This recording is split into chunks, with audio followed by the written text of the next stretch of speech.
ಆಕಾಶವಾಣಿ ವಾರ್ತೆಗಳು ಓದುತ್ತಿರುವವರು ಹರ್ಷಿತಾ ಟಿಎಲ್. ಮುಖ್ಯಾಂಶಗಳು: ಪ್ರಜಾಪ್ರಭುತ್ವ ರಚನೆಯಲ್ಲಿ ಮಹಿಳೆಯರಿಗೆ ಮೀಸಲಾತಿ ಅಗತ್ಯ, ಪ್ರಧಾನಿ ನರೇಂದ್ರ ಮೋದಿ ಪ್ರತಿಪಾದನೆ. ಇಂದು ಜಲಿಯನ್ ವಾಲಾಬಾಗ್ ಹುತಾತ್ಮರ ದಿನಾಚರಣೆ, ರಾಷ್ಟ್ರಪತಿ, ಪ್ರಧಾನಿ ಸೇರಿದಂತೆ ಗಣ್ಯರಿಂದ ಗೌರವ ನಮನ. ವಿಧಾನಸಭಾ ಚುನಾವಣಾ ಹಿನ್ನೆಲೆ ಪಶ್ಚಿಮ ಬಂಗಾಳದಲ್ಲಿಂದು ಚುನಾವಣಾ ಆಯೋಗದಿಂದ ಸಿದ್ದತೆ ಪರಿಶೀಲನೆ. ಹಾರ್ಮುಜ್ ಜಲಸಂಧಿಗೆ ಅಮೆರಿಕ ನಿರ್ಬಂಧ ಹಿನ್ನೆಲೆ ಕಚ್ಚಾ ತೈಲ ಬೆಲೆ ಏರಿಕೆ, ಚಿನ್ನ ಬೆಳ್ಳಿ ಬೆಲೆಯಲ್ಲಿ ಶೇಕಡಾ 2 ಕುಸಿತ. ಐಪಿಎಲ್ ಟಿ20 ಕ್ರಿಕೆಟ್ ಹೈದರಾಬಾದ್ನಲ್ಲಿ ಇಂದು ಸನ್ರೈಸರ್ಸ್ ಹೈದರಾಬಾದ್ ರಾಜಸ್ಥಾನ್ ರಾಯಲ್ಸ್ ಮುಖಾಮುಖಿ. ವಾರ್ತೆಗಳ ವಿವರ.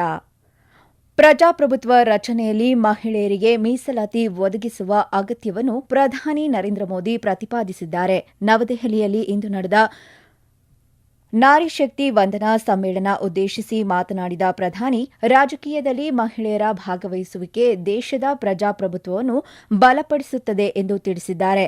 ವಿಕಸಿತ ಭಾರತದಲ್ಲಿ ಮಹಿಳೆಯರ ಪಾತ್ರ ಶ್ಲಾಘನೀಯ ಎಂದು ಬಣ್ಣಿಸಿದ್ದಾರೆ.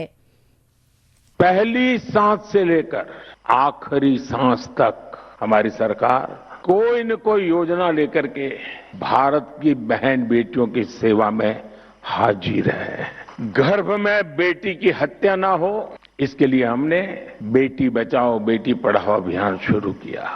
गर्भ की अवस्था में मां को सही पोषण मिले, इसके लिए हर गर्भवती मां को मातृ वंदना योजना के तहत 5,000 रुपए की आर्थिक मदद दी.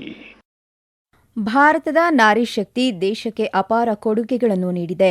ಇದೇ 16ರಂದು ವಿಶೇಷ ಅಧಿವೇಶನ ನಡೆಯಲಿದ್ದು, ದೇಶದ ಸಂಸತ್ ಹೊಸ ಇತಿಹಾಸ ಸೃಷ್ಟಿಸಲಿದೆ ಎಂದು ತಿಳಿಸಿದ್ದಾರೆ. ಇದೇ ವೇಳೆ ಮಾತನಾಡಿದ ಮಹಿಳಾ ಮತ್ತು ಮಕ್ಕಳ ಅಭಿವೃದ್ಧಿ ಸಚಿವೆ ಅನ್ನಪೂರ್ಣಾದೇವಿ, ನಾರಿ ಶಕ್ತಿ ವಂದನಾ ಅಧಿನಿಯಮವು ಮಹಿಳಾ ಸಬಲೀಕರಣ, ಸ್ವಾಭಿಮಾನ ಮತ್ತು ಪ್ರಜಾಪ್ರಭುತ್ವದ ಭಾಗವಹಿಸುವಿಕೆಯನ್ನು ಖಚಿತಪಡಿಸುತ್ತದೆ ಎಂದು ಹೇಳಿದ್ದಾರೆ.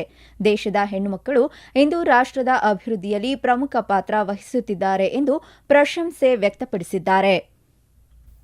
ಇಂದು ಜಲಿಯನ್ ವಾಲಾಬಾಗ್ ಹುತಾತ್ಮರ ದಿನಾಚರಣೆ. ಈ ಹಿನ್ನೆಲೆಯಲ್ಲಿ ರಾಷ್ಟ್ರಪತಿ ದ್ರೌಪದಿ ಮುರ್ಮು ಹುತಾತ್ಮ ಸ್ವಾತಂತ್ರ್ಯ ಹೋರಾಟಗಾರರಿಗೆ ಗೌರವ ನಮನ ಸಲ್ಲಿಸಿದ್ದಾರೆ.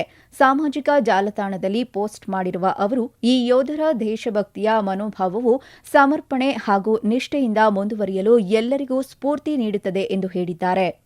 ಪ್ರಧಾನಿ ನರೇಂದ್ರ ಮೋದಿ ಸಾಮಾಜಿಕ ಜಾಲತಾಣದಲ್ಲಿ ಪೋಸ್ಟ್ ಮಾಡಿ, ಜಲಿಯನ್ ವಾಲಾಬಾಗ್ ಹುತಾತ್ಮರ ತ್ಯಾಗವು ಅದಮ್ಯ ಚೈತನ್ಯದ ಪ್ರಬಲ ಜ್ಞಾಪನೆಯಾಗಿದೆ ಎಂದು ತಿಳಿಸಿದ್ದಾರೆ. ಈ ಹತ್ಯಾಕಾಂಡದ ಎಲ್ಲ ಅಮರ ಹುತಾತ್ಮರಿಗೆ ಗೌರವ ಸಲ್ಲಿಸಿದ ಪ್ರಧಾನಿ, ನಿಮ್ಮ ಧೈರ್ಯ ಮತ್ತು ಸ್ವಾಭಿಮಾನದ ಕಥೆಯು ರಾಷ್ಟದ ಪ್ರತಿ ಪೀಳಿಗೆಗೆ ಸ್ಫೂರ್ತಿ ನೀಡುತ್ತದೆ ಎಂದು ಹೇಳಿದ್ದಾರೆ.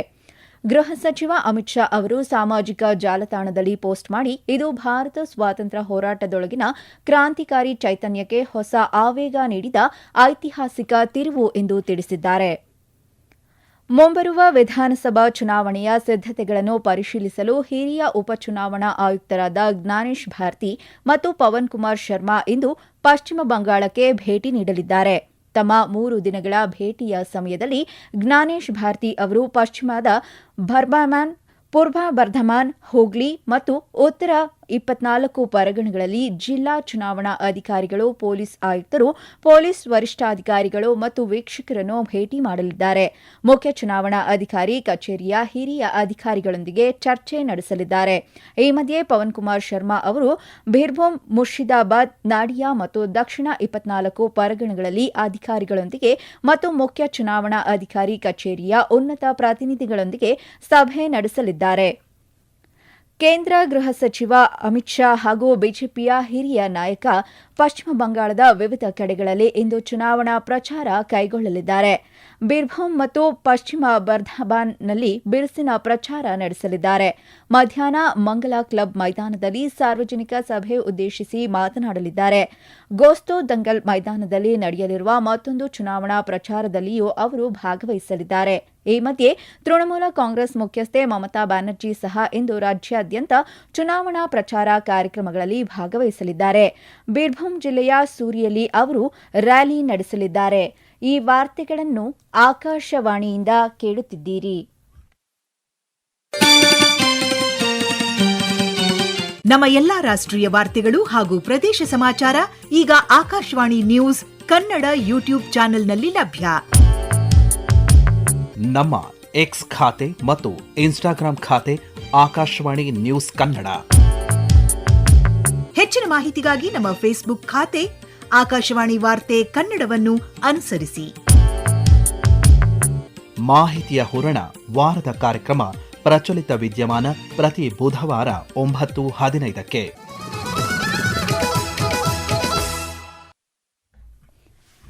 ನಿನ್ನೆ ನಿಧನ ಹೊಂದಿದ ಭಾರತದ ದಂತಕತೆ ಹಿರಿಯ ಗಾಯಕಿ ದಾದಾ ಸಾಹೇಬ್ ಫಾಲ್ಕೆ ಪುರಸ್ಕೃತೆ ಆಶಾ ಭೋಸ್ಲೆ ಅವರ ಪಾರ್ಥಿವ ಶರೀರಕ್ಕೆ ಹಲವು ಗಣ್ಯರು ಇಂದು ಅಂತಿಮ ದರ್ಶನ ಪಡೆದರು. ಮುಂಬೈನ ಅವರ ನಿವಾಸದಲ್ಲಿ ಇಂದು ಹಿರಿಯ ನಟಿ ಆಶಾ ಪರೇಖ್, ಸಂಗೀತ ಸಂಯೋಜಕ ಎಆರ್ ರೆಹಮಾನ್ ಮತ್ತು ಹಿರಿಯ ಕ್ರಿಕೆಟಿಗ ಸಚಿನ್ ತೆಂಡೂಲ್ಕರ್ ಸೇರಿದಂತೆ ಹಲವು ಗಣ್ಯರು ಅಂತಿಮ ನಮನ ಸಲ್ಲಿಸಿದರು. ಸಾರ್ವಜನಿಕ ದರ್ಶನದ ಬಳಿಕ ಭೋಸ್ಲೆ ಅವರ ನಿವಾಸದಿಂದ ಪಾರ್ಥಿವ ಶರೀರದ ಅಂತಿಮ ಯಾತ್ರೆ ಮೆರವಣಿಗೆ ದಾದರ್ನ ಶಿವಾಜಿ ಪಾರ್ಕ್ ರುದ್ರಭೂಮಿಗೆ ತೆರಳಿದೆ. ಸಂಜೆ 4 ಗಂಟೆಗೆ ಸಕಲ ಸರ್ಕಾರಿ ಗೌರವಗಳೊಂದಿಗೆ ಅಂತ್ಯಕ್ರಿಯೆ ನೆರವೇರಲಿದೆ. ಆಶಾ ಭೋಸ್ಲೆ ಬಹು ಅಂಗಾಂಗ ವೈಫಲ್ಯದಿಂದ ನಿನ್ನೆ ಮುಂಬೈನ ಖಾಸಗಿ ಆಸ್ಪತ್ರೆಯಲ್ಲಿ ನಿಧನ ಹೊಂದಿದ್ದರು. ಹಾರ್ಮುಜ್ ಜಲಸಂಧಿಯನ್ನು ತಡೆಯಲು ಅಮೆರಿಕ ಮುಂದಾಗಿರುವುದರಿಂದ ಕಚ್ಚಾ ತೈಲ ಬೆಲೆ ಜಾಗತಿಕವಾಗಿ ಸುಮಾರು 10% ಏರಿಕೆಯಾಗಿ ಬ್ಯಾರೆಲ್ಗೆ $100 ಗಡಿ ದಾಟಿದೆ. ದೇಶೀಯ ಮಾರುಕಟ್ಟೆಯಲ್ಲಿ ಕಚ್ಚಾ ತೈಲ $9,850 ವಹಿವಾಟು ನಡೆಸುತ್ತಿದ್ದು ,7.61% ಏರಿಕೆಯಾಗಿದೆ. ಇನ್ನೊಂದೆಡೆ ಚಿನ್ನ ಹಾಗೂ ಬೆಳ್ಳಿ ಬೆಲೆಯಲ್ಲಿ ,2% ಕುಸಿತ ಕಂಡಿದೆ. ಭಾರತ, ಚೀನಾ ಮತ್ತು ರಷ್ಯಾದಂತಹ ಪ್ರಮುಖ ಜಾಗತಿಕ ರಾಷ್ಟಗಳು ಹೆಚ್ಚುತ್ತಿರುವ ಉದ್ವಿಗ್ನತೆಯ ನಡುವೆಯೂ ಶಾಂತಿಯನ್ನು ಉತ್ತೇಜಿಸಲು ಪ್ರಯತ್ನಿಸುತ್ತವೆ ಎಂದು ಭಾರತದಲ್ಲಿರುವ ಇರಾನ್ನ ಕಾನ್ಸುಲ್ ಜನರಲ್ ಸಯೀದಾ ರಿಜಾ ಮೊಜಾಯೆಬ್ ಮೊಟ್ಲಾಗ್ ಹೇಳಿದ್ದಾರೆ.